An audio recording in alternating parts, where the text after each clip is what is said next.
was a gangster town. I wanted to see what this gangster town looked like. I came here.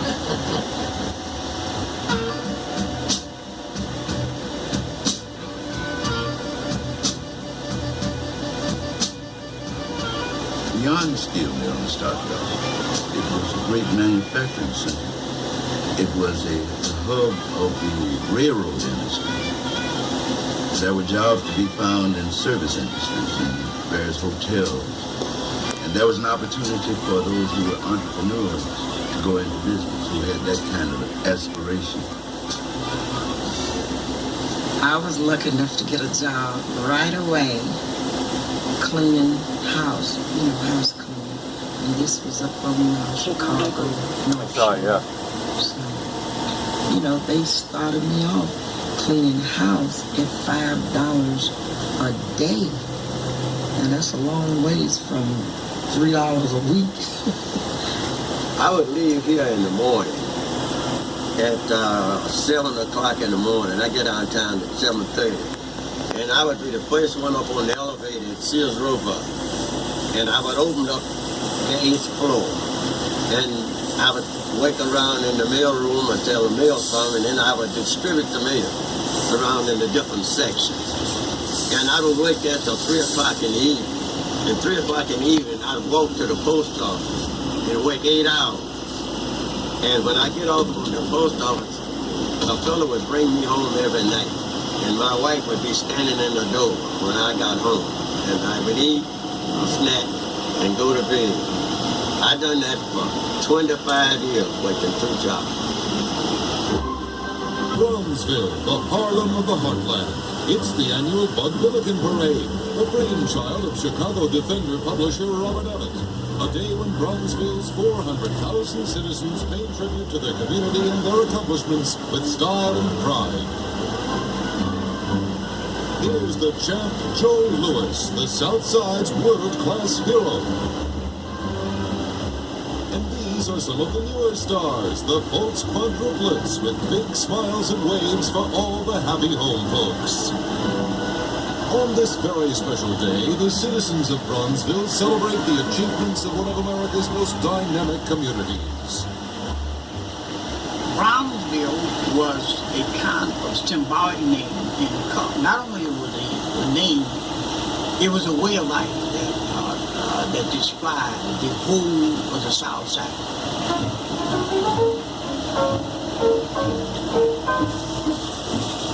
Anybody and everybody was voting for it. Our late mayor lived here.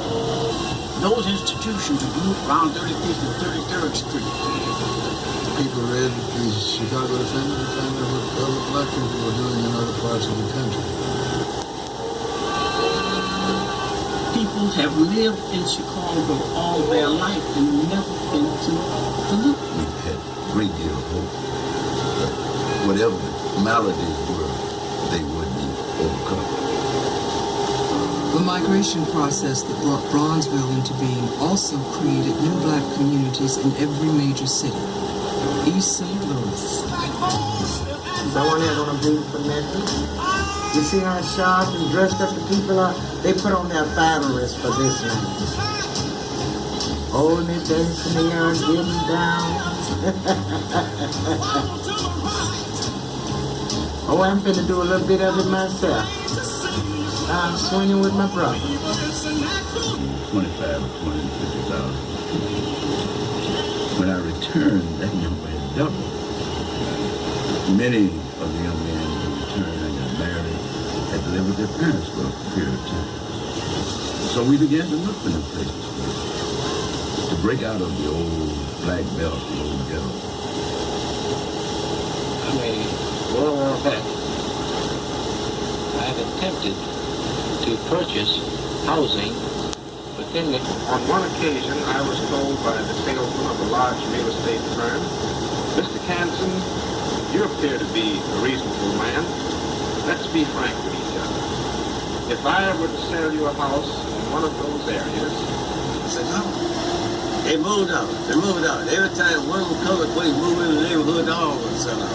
They would move out, go to super Cicero, Bridgeport, and similar bastions of white resistance formed human boundaries on the other. Black Chicagoans seeking a way out of the ghetto had only one option. They moved further south, first crossing 63rd Street and 73rd, and eventually going beyond 90th. During the 1950s and 60s, the West Side community expanded in a similar fashion. In the South, it's a block by block advance, like fighting in Germany. It takes street by street.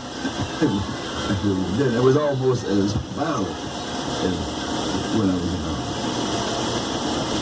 A Negro bus driver, Harvey Clark, rented an apartment here on July 11, 1951. The following night, vandals broke into his apartment and destroyed his furnishings. At about the same time, a mob of 5,000 gathered outside. They hurled firebombs, rocks, and bottles at the building.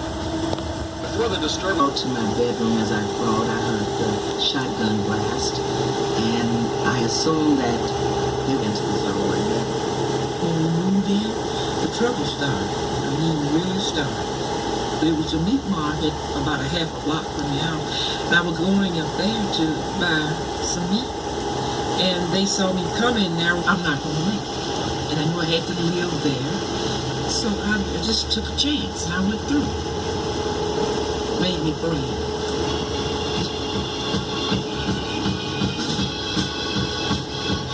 Or the Cabrini Green housing projects in the near North neighborhood. With over 1,000 Southern Negroes still streaming into the Windy City every week, the folks in Bronzeville need all the help they can get. There was a shortage of really a bottleneck on housing in the city of Chicago because so many people migrated from the South to come here during the war. So I was able to get an apartment in Cabrini Green. It was like no housing project should ever be a place for people to come and live until they die.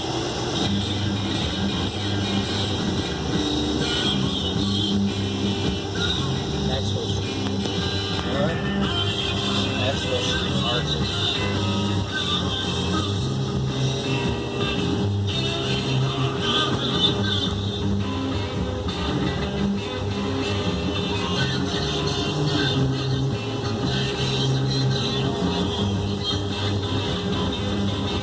Big stockyards in Chicago, that was the whole backbone. If you going outside to see the whole business of mom, they moved out to the west.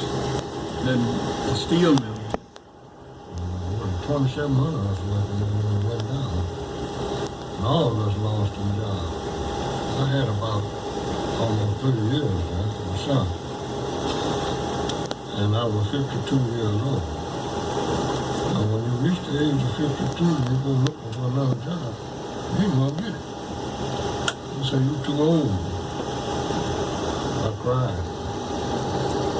Man, all that time out there, at my age, I didn't think I was gonna look for another job in my whole lifetime. I thought I was home free. Yeah, I cried when we were. I know I couldn't get no left like that. Not with my education. One by one, the steel mills, stockyards, and factories that had made the city of big shoulders an industrial giant closed their doors forever.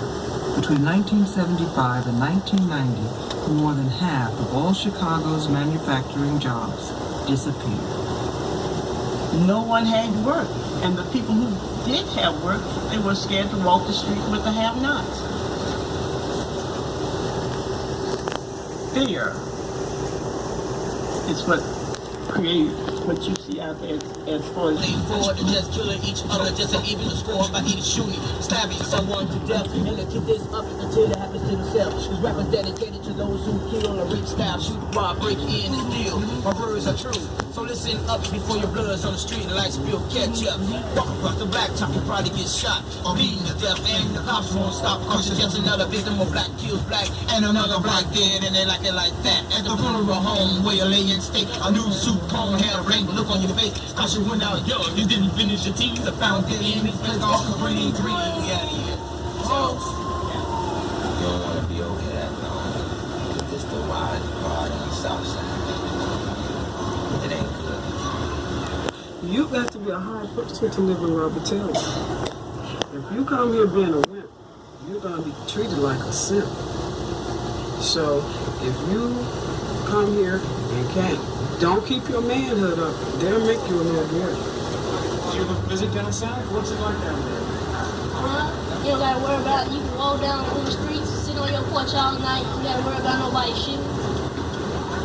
Or worry about going to the store getting robbed. And then don't be in that crowd. You don't gotta worry about all the cars. It's like just sitting out like a vacation. I think I'm just gonna do is just get out of here and just live my life. You can't live your life here? Why? What's the problem? Too much violence, like he said. You can't stop that. Yes, I can. Because when I do it, I'm gonna be the It was the beacon to the north. For many, the dream was realized as they became the cornerstone of a new black middle class. For others, the dream remains deferred. Chicago has been good to me because I've had a very decent living here. I had a business, Flowers by Vine. My business was very made it faster to the top of the academic ladder. So, if one wants to compare me with other black folk, To appreciate it. Sure, it's the most segregated city in the world, and I've seen as much racial animosity here as I think I've seen anywhere. But at the same time, the confluence of our numbers with our history makes for the probability of victory.